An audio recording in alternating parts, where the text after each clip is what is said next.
Dun-dun-dun, dun-dun-dun. And welcome back to Balancing Unhinged. My name is Amber Shah. I'm the Shah of St. Augustine. And I have to tell you that last week was so super busy that I missed my scheduled time to record. And what I was up to was super craziness. My brokerage actually had a paintball party, and I had a couple of meetings with the Realtor committees for the local advocacy board because we're scheduling a clam bake and a low country boil.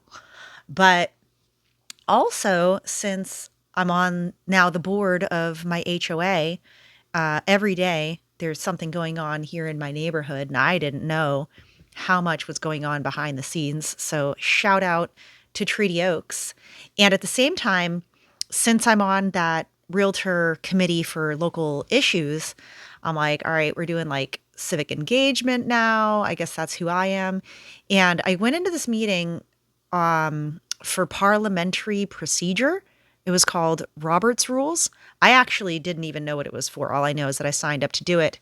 But it was full on Robert's Rules of Order, which is a giant book. And I was sitting there just realizing that it felt kind of like an after school mock trial event. And it was funny because the instructor kept talking about, like, oh, if you were in competition, then we would do this. I was never in mock trial. I think maybe one of my sisters or both my sisters were, but they did all those. At first, I was thinking to myself, I was like, this kind of feels like UN, model UN, but no, it was sort of more like mock trial. But it was really cool. You know how it's like when you're younger and everybody's like raising their hand, or like in court, you go, I object, motion to approve, all in favor. I was like, oh my God, we are in it.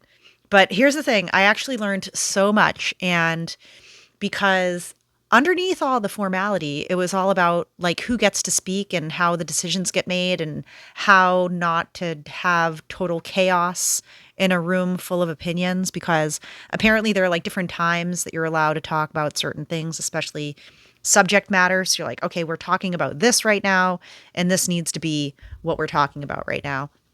So that was really cool. And honestly, once you see it, you can't unsee it.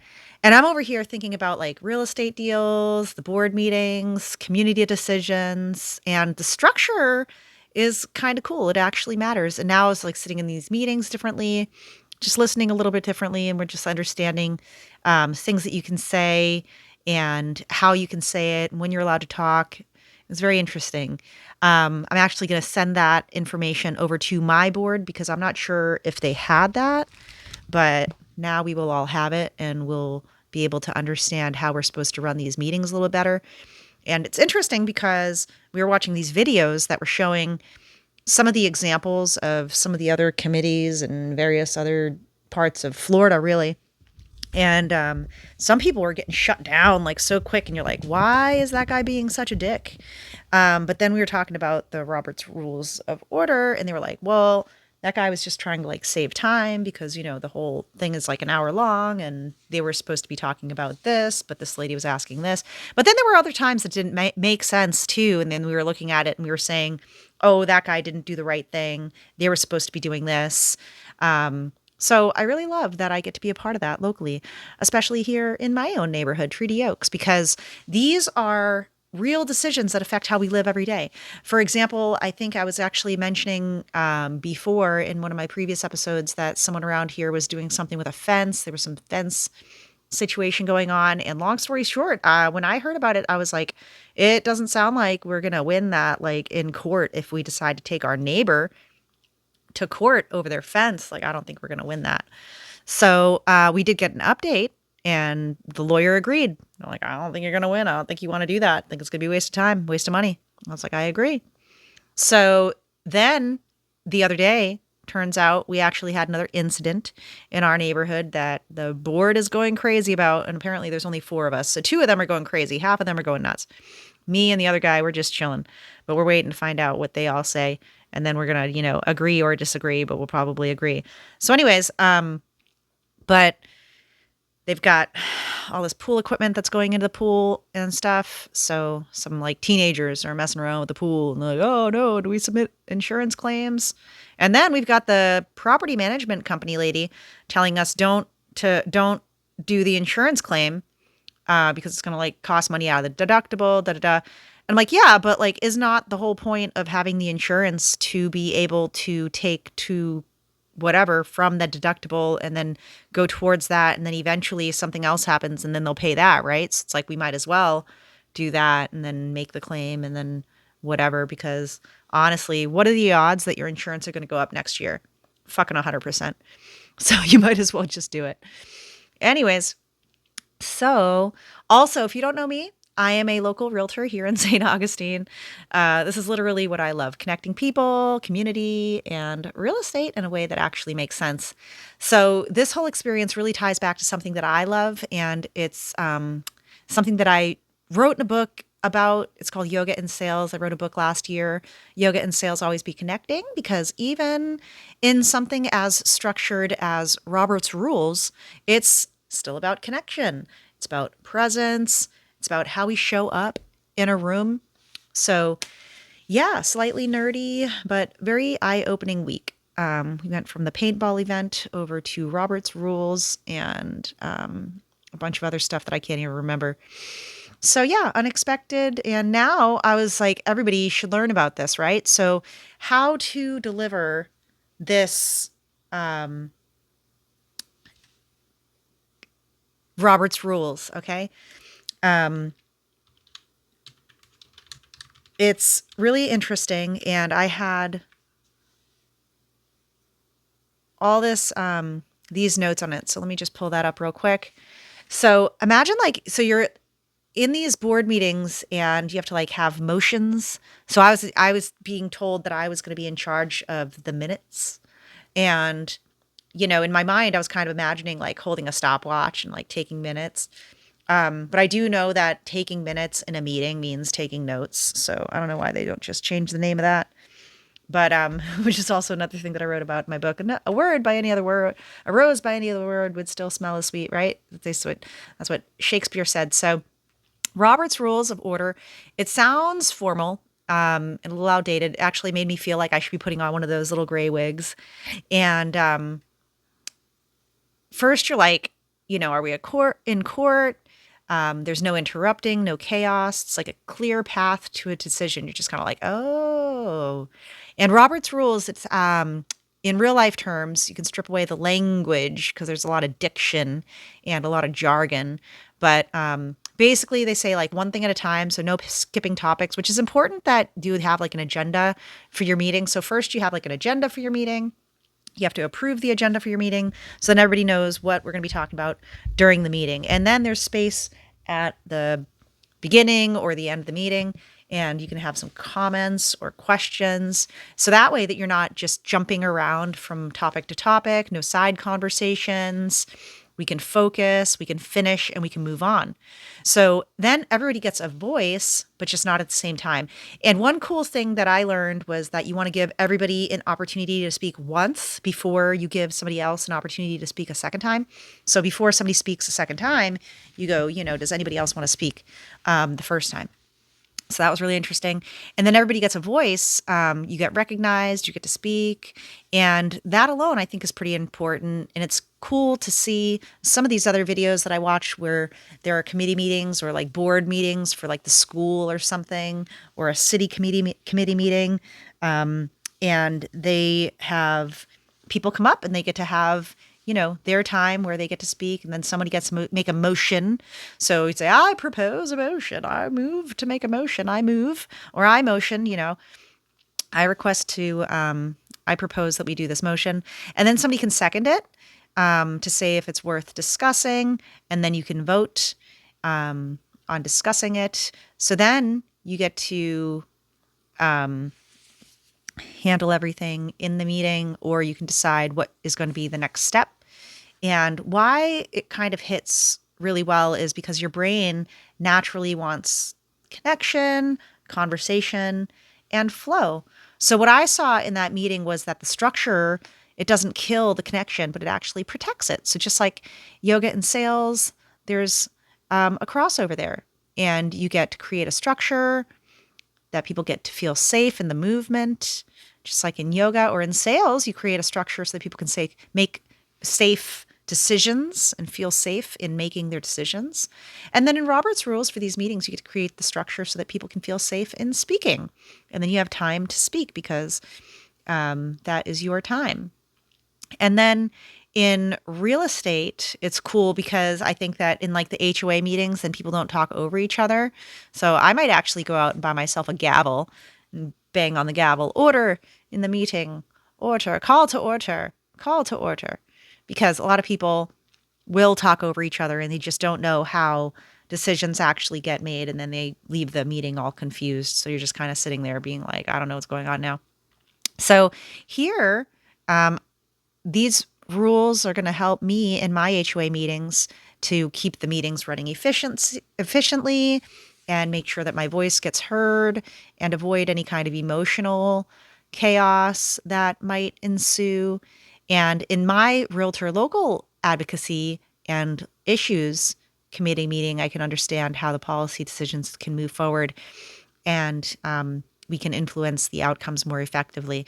Because I was actually really confused about how and when to yell out random deliberations and things because, you hear a lot of stuff. It's very overwhelming. I'm just like, call to order, sustained, overruled. And I feel like a judge, but that's not my job either. So it's kind of interesting. So it's all about respect, clarity, accountability. And honestly, a lot of people will struggle with this because they don't know what their options are. So when I was thinking that it was going to be a learning event, it actually was a really interesting learning event. And to have followed after my paintball event was kind of cool because even at the paintball event, we were all together and it was like something like 4-on-4. And I think at one point it might have been 5-on-5. One guy actually got hit on his bald head with a paintball and he got some shrapnel in his head. So he was bleeding. That was pretty crazy. So it was chaos all over the place. And it was very interesting too, because we were like on teams and then we were like, okay, well, we want to keep our teams together and we want to keep the teams nice and tight. And we want to be, on the same page so that nobody's being left behind or whatever. But man, when you're in the moment, I have trouble and I'm like, oh man, I'm like trying to like tell everybody what's going on. So then again, last night I had a softball game. My softball season just started back up last week. And I need to get back into sprinting, man, because I was pulling my quads and I pulled my quads last night. I pulled my quads last week. And last week was the very first week. But it is insanity. And it's funny because I play first base and my second baseman is always trying to help me out, right? So when you're on a team, you want to help out your teammates. You want to make sure that you're all successful because obviously if the second baseman needs to throw the first baseman, they want to make sure that I'm there. So I think that she was noticing that I was kind of slower. I kind of lost a step this week. And she was like, hey, play closer to first base. And at first I was a little bit offended. I'm not going to lie. I was like, dude, I'm fine. This is where I always play.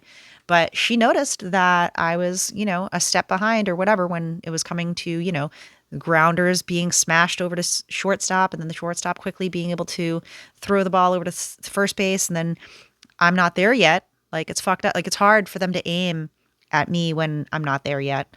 So, we got to like not take everything so personally sometimes. And that's a fun way of finding some balance inside your life because sometimes things are crazy and sometimes you just find different ways to find craziness and get a different type of crazy. And then other times you just take a nap. So I want to recover my quads over here from softball, from all my sprinting. And one thing that I did this morning, and I like to do after my softball games on Tuesday mornings, whenever I have softball season on Tuesday mornings, I like to do my workout and then make that into a yoga workout. So this morning I did my yoga, and last week I was so sore from all that sprinting. And last week we had 2 games, but luckily this week we only had 1. So this week I'm not nearly as sore as I was last week, but also last week I was like, man, I want to do some foam rolling. because I have a vibrating foam roller. And man, I also have one of those vibrating plates. And I don't know if you've ever tried one of those. I was just actually reviewing a video recently where I saw that I was making a video about having one of these vibrating plates and how awesome it was because it did also some lymphatic drainage. And lymphatic drainage is really interesting too. I need to learn more about that, but I'm pretty sure that your lymph nodes get drained, but I don't know much more about what that means. But I think it has something to do with your levels of stress. So hopefully that does shake out some cortisol also, which is your stress hormone. But your lymph nodes also need to get drained. And I think those have to do with mucous membranes because one time I got a massage and they were like, oh, we're going to do like lymphatic drainage on you. And I was like, okay. So then my nose started running really bad. And I like legit just had like boogers like coming all the way down out of my nose. But that was lymphatic drainage, and I need to do some more recovery. So I also need to do some shakes. I don't know if you do any shakes, protein shakes. Creatine is something that I like to put inside my shake. It's supposed to help build with your muscle. The last couple of years, I've been doing these booty days, and I've been doing like one booty day a week, and I've noticed that my pants are much tighter.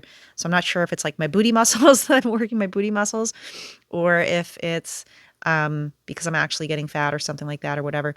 But man, we gotta be careful. We have to be more careful with what we say about, ourselves. It's like one thing that I had to come to terms with recently is, I have a very skinny, very tiny, very petite mother. So my mother weighs 100 pounds soaking wet, no lie. And if she weighs more than 100 pounds, she's very upset. So whenever I step on the scale and I weigh over 140 pounds pretty regularly, I automatically think, God, I'm fat because my mom wanted to always weigh like 92 pounds or something or whatever. I don't even know how old I was the year that I turned whatever age and then ended up being like over 100 pounds. As soon as I was over 100 pounds, my mom's like, oh my God, she's fat. She's a giant. And that might have been when I was like 10 or 11 or 12 or something. But, and I am bigger than my mom. She's only like 4'11" and I'm 5'4". So I'm like 5 inches bigger. And with every inch, you should say that every inch will come with like at least 10 pounds. Okay. So if you're, 5'5", then you should expect, if you weigh 150 pounds, whatever, feel good. Don't feel bad about that. Nothing wrong with that at all. And sometimes used to try to get down to like 120 pounds. I think one time I got down to like 117 pounds. I look like a fucking stick figure. Honestly, I don't even know. And that was before I started working out. So before I started working out, and I was like in my early 20s. And so like in high school, I was in, the Marine Corps ROTC. So I used to work out fairly regularly and do like PT and PFT, the, physical fitness test. And, we do a lot of PT like once a week. So then in ROTC, part of the reason why I did ROTC was because then I didn't have to take gym. So then I didn't have to take gym, but then we did a lot of PT. So that kept me in like, decent shape. But even then I wasn't like a superstar for PT because even there were other people that got better grades than me in PT and did more, push-ups or sit-ups or a longer hang or whatever the fuck. So, but keeping balanced is really hard because sometimes you just have to remember we have to do those, more of less of evaluations for our own selves. And you got to think to yourself, like, what am I doing too much? What am I not doing enough? What do I need to be doing? So like sometimes I'm like, oh shit, I didn't do my foam rolling for a long time. I haven't done my vibrating plate for a long time. I haven't done my EMS. So I want to do my EMS. Actually, I was going to lead towards that. I need to do my EMS, my thighs. That'll help with the fast twitch fibers. You got to work on those fast twitch and the slow twitch fibers. I think that I work a lot on the slow twitch fibers and I got to work on the fast twitch fibers. You got to work on all these different things when you're working out. I got to go back and start my broker course. And I wanted to sign up to be an instructor for the board of realtors also because they're looking for instructors for that, even though everything might be going to online. And man, it's like a weird time to be alive. It's a weird time to get into real estate. It's a weird time to become an instructor for the realtors because they were just talking about putting everything online for the realtors. But then in that event, I don't know, maybe I could just like record some digital training events just like this and stuff like that, so on and so forth. But that would be fun. who knows what the future holds? But we're going to try to remain balanced and do all that we can do. In fact, I'm going to throw this out there. One thing, I had some issue with my kids getting ready for school in the morning. Who doesn't have issues with their kids getting ready for school in the morning? Who really wants to go to school in the morning every single day? You know what I mean? Like, even a kid that loves going to school is not going to want to go to school every single day. But yesterday, it was a Monday. We had ourselves a case of the Mondays. And my daughter was being such a fucking bitch. So in the morning, I ended up arguing with her, trying to get her dressed and shit. And she didn't want to and whatever. And then my husband's, trying to step in to get me out of the way because after a certain amount of times of telling somebody to go fucking brush your fucking teeth, without using any colorful language, after a certain point, you get to the point where the colorful language is invited and you just don't have any more fucking fucks to give. So I was out of my fucks yesterday and started yelling at her. And then she started crying. So, I mean, honestly, how many times that happened to me in my life? Like 1,000. My kids, a few, a handful. So, but anyways, so she started crying, whatever. They ended up getting her out the door. And then my husband comes back later and he was like, oh, I think you should go take her out for lunch because I feel bad, whatever. I'm like, you fucking take her out for fucking lunch. He's like, oh, I would, but I gotta whatever. Blah, why don't you? So I did. So I took her to this really, really cute place in St. Augustine called the Modern Rose, which is a beautiful place. She had so much fun. It was a fucking whimsical, magical wonderland. God damn it. I'm such a good mom. Anyways, so it was funny. She was like, oh, when you picked me up today and I heard that I was getting out of school early, my heart kind of dropped. I thought I was in trouble. And I was like, yeah, because you know that you fucked up this morning, right? And she's like, yeah. I'm like, yeah. That's all I have to say about that. So sometimes we show them that we love them instead of showing them how fucking pissed off we are. And then we hope that they are inspired to do better because we can only draw the horse to the water. You cannot draw the horse into the water, and you cannot draw the water into the horse. I actually had been answering some text messages the other day from some peeps in my brokerage, and some lady was asking, she goes, hey, so we were going to do a septic inspection and it failed. So is the owner of the house allowed to rent the property still if they have a failed septic inspection? AKA, in other words, or also, is the owner now required in some way, legally perhaps, to replace or fix this septic issue now that it is a known issue? And I replied, I said, no, they are not. They are not. Now that they know, they just know. It's just true or false, honestly. They don't have to fix it. They don't have to pay to fix it. They can still sell it in that way. And the only thing that really matters is the buyer. So the buyer can buy it with that known issue. The buyer can pay to fix it. And then the buyer could become a non-buyer and decide not to do that. So, yeah, if the buyer wants to buy it, they can buy it. And if the seller wants to sell it, they can decide how they want to sell it. And if they want to rent it out, they ain't got to tell nobody that the septic's messed up because honestly, they're still the owner and they're responsible for fixing it. So I was like, unless somebody is able to prove that they have a health issue caused by that, in which event they would take that through court to go get a court order from a judge to say that the judge is going to mandate that they need to fix their septic system. In which case also, but think about it this way, the owner of that property does not own a septic fixing company, right? So how are they going to pay for it? So if your septic system costs 20 grand to replace or fix or whatever, who's going to pay for that? And if the court orders someone to fix their septic, how are they going to pay for that? Right? So it's like, if I'm court ordered to fix my septic tank, but I don't got money and I can't pay a septic guy to fix it, and a septic guy's not going to do it for free, how do you fix it? There is the rub. All right. Capitalism. So until we have a government sanctioned septic fixing company that fixes all your shit for free or whatever. Nobody's going to make you do anything. All right, so that's the parliamentary procedure and some legal information for you today. Join me next time when we talk about some other stuff. All right, I'll talk to you. Have a great day. Remember, balance is key. Stay classy.